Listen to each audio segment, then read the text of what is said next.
All right, welcome back into the Newport This Week video podcast series. I'm Bill Bartholomew. Remember, you can find all of our past episodes on the Newport This Week YouTube page. And of course, check out the paper each and every week and visit newportthisweek.com for all things that are happening on a local level and beyond. newportthisweek.com.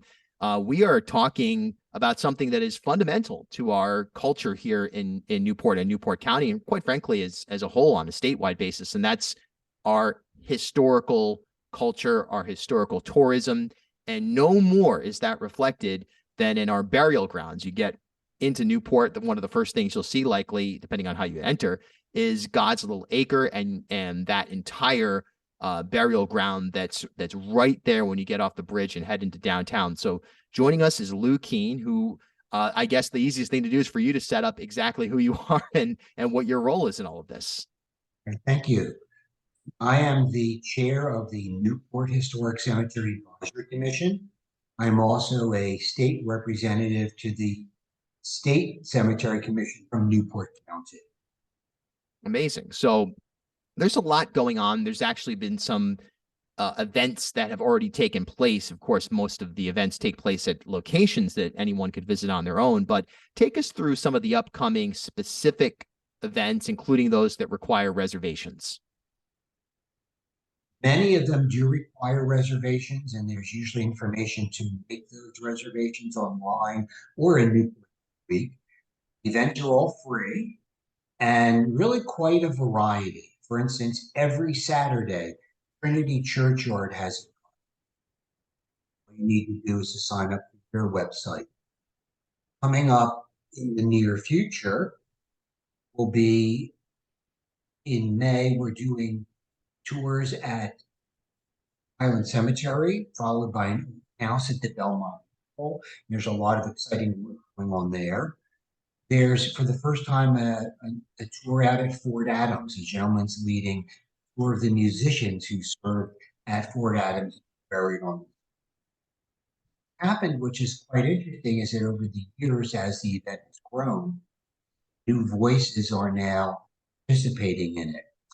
There is a tour of four colonial burial grounds with Mary Jo Valdez. May 7th, that's going to be from the Historical Society property on Thames Street. And on May 13th, Professor Ron Honorado is doing a tour at the Huntington Burials. I also should mention April 29th will be Keith Stokes' second tour of Gods of the Lake. There's also going to be an open house at the East site that probably very few people have visited. It actually sits off of Annandale Road. Oh, I'm sorry. You actually just cut out there after Annandale Road. I don't know what you said. It sits back by Faxon Green. Gotcha.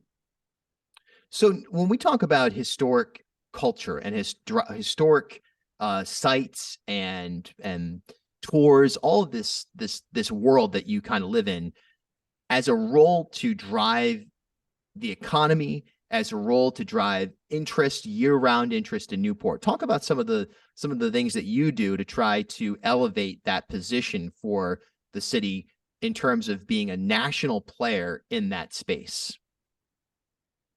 It's a wonderful aspect of our historic history, culture, and historic tourism.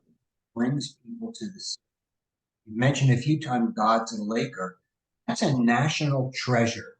You should be getting people from all over the world to visit Gods and Lake. That important. And Keith and Teresa Stokes have done a wonderful decades really documenting and promoting the site. I think the rest of us have really caught on to it. So that's a very important site.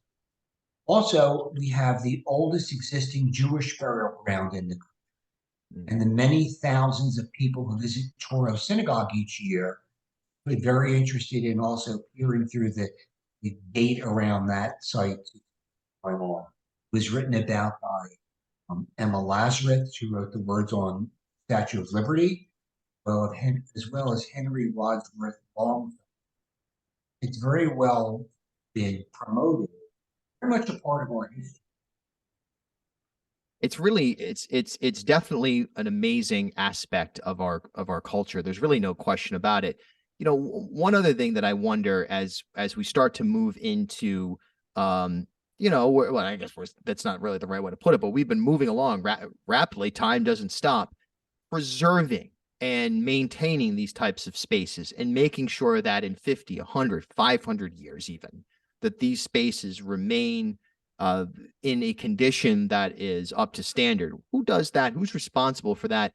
How does that take place? Is that volunteer work? Is that something that your organization handles, or give us the picture in terms of maintaining these sites? In the state of Rhode Island, most of it's done by volunteers. Newport's, as you know, unusual. Many places where people buried their loved ones, family lots. And then hundreds of years later, those family lots were built around or built on. Those family lots were abandoned. But throughout the state, it's really the volunteer effort that has identified and cleaned and restored a lot of. Now in Newport, there have been a number of people who've come and looked here, and that's usually the first step with any preservation effort. You need to first document.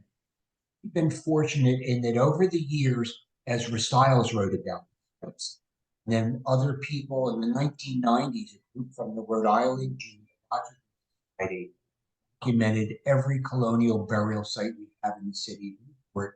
And it's available information on their website free on the Historic Cemetery Commission or what's here.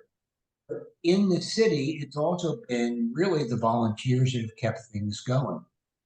The city has allotted some funds, very nice, very supportive, and under Scott Giller, they've done a great job maintaining these sites. But you can only expect so much from the city, and that's why volunteers are important.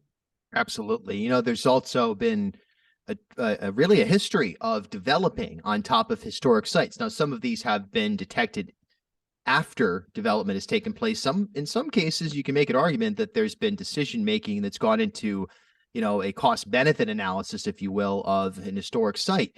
We're in a housing crisis right now. We're in a spatial crisis. You don't expect zoning in Newport to shift where skyscrapers will be erected on America's Cup Avenue anytime soon.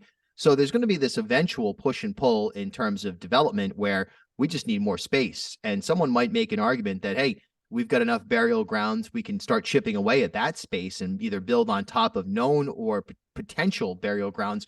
We see this happen with indigenous burial grounds way too often, slave burial grounds, potter's fields, things like this. And I could point to examples, but I'll let you, as the expert, sort of tell us, how do you prevent that from happening? Well, since we did those terrible things you mentioned, laws have been enacted that never prevent, but they discourage it.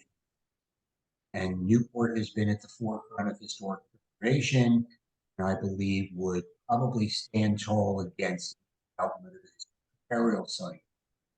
We also realize today that these sites are to the living. They become wonderful outdoor spaces to enjoy nature, enjoy the history. Great example, nestled in part of the city is the Friends burial site, Peak and Tilden, and I understand that's an important part to that neighborhood, a place to go out, see the neighbors, maybe lawn chairs. So I think as long as we continue to encourage people the burial sites positively, people will appreciate them and will cherish them. Boy, this was very apparent during the pandemic. Cemeteries were bustling with people interested in tours and just walking their dog, or possibly meeting neighbors and visiting. Yeah, no question about it. It really did take on a new meaning there. Lew Keen, we have, you know, an amazing opportunity for people to get a slice of history, go in depth in history, and really start to understand where we came from, at least in terms of the last several hundred years through our burial grounds. And I commend your work very much so. And thanks so much for joining us here on the Newport This Week video podcast series. Thanks for having us.